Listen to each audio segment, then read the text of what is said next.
बऱ्याच लोकांनी मागापासून श्रद्धांजली वाहिली. एखाद्याच्या नावामुळे एखाद्याचा जिल्हा प्रसिद्ध होतो. क्रांतिसिंह नाना पाटील, यशवंतराव चव्हाण, वसंतदादा पाटील, नागनाथांना नायकवडी, जी.डी. बापू त्या लोकांच्यामुळे आपला सांगली जिल्हा प्रसिद्ध झाला.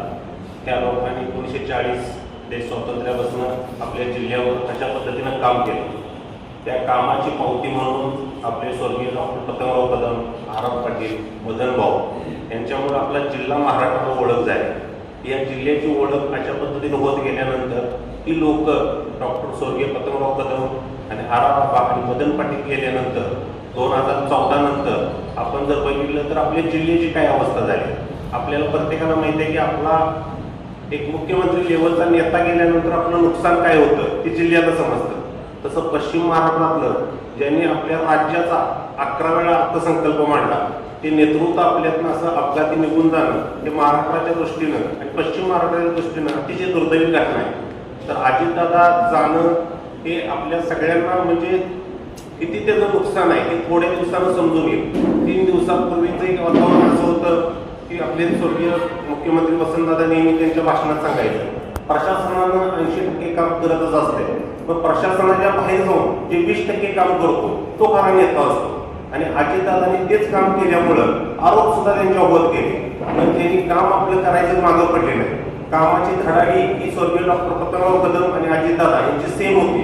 प्रशासनावर आपलं वजन पाहिजे, प्रशासनाकडनं काम करून घेतलं पाहिजे, तरच प्रशासन आणि शासन चालत असतं. सामान्य माणसाची नाळ जोडणारा नेता आज आपल्यातून निघून गेला आणि अशी लोक परत जन्माला येणं फार कठीण आहे. ही पोकळी महाराष्ट्रासाठी फार मोठी आहे. ती लोक आपल्यात आली, महाराष्ट्र घडवला.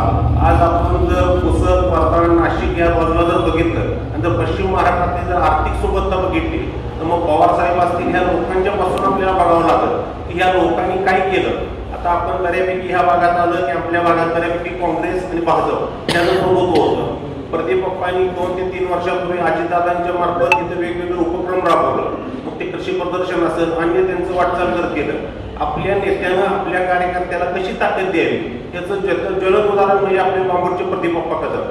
त्यामुळे जर नेतृत्व आपलं खमके असेल नंतर कार्यकर्त्यांचे लक्ष असेल तर त्याच्या शेवटच्या योजना सामान्य माणसापर्यंत कशा पोहोचतील याचं जर जलद उदाहरण असेल तर आपले आत्ताचे गेलेले अजितदादा परत होणे नाही. आज आपल्या सुनीत्रा वहिनींनी उपमुख्यमंत्री शपथ घेतल्या, पण सुनीत्रा वहिनींना आम्ही अशी एक आपल्यातर्फे ताकद देऊया की त्यांना अजितदादासारखं काम करण्याची शक्ती मिळवून दे आणि अजितदादांची राहिलेली स्वप्न पुरी होऊ देत. आणि आता तुम्ही चालू केलेलं काम हे तुमचे ज्या ज्या अजितदादांनी तुमच्याबरोबर योजना शेअर केल्या त्या पुढे न्या. आणि आमच्या पलूस शहरातील सर्व द्राक्ष बागायतदार ऊस उत्पादक व्यापाऱ्यांच्या वतीनं मी दादांना भावपूर्ण श्रद्धांजली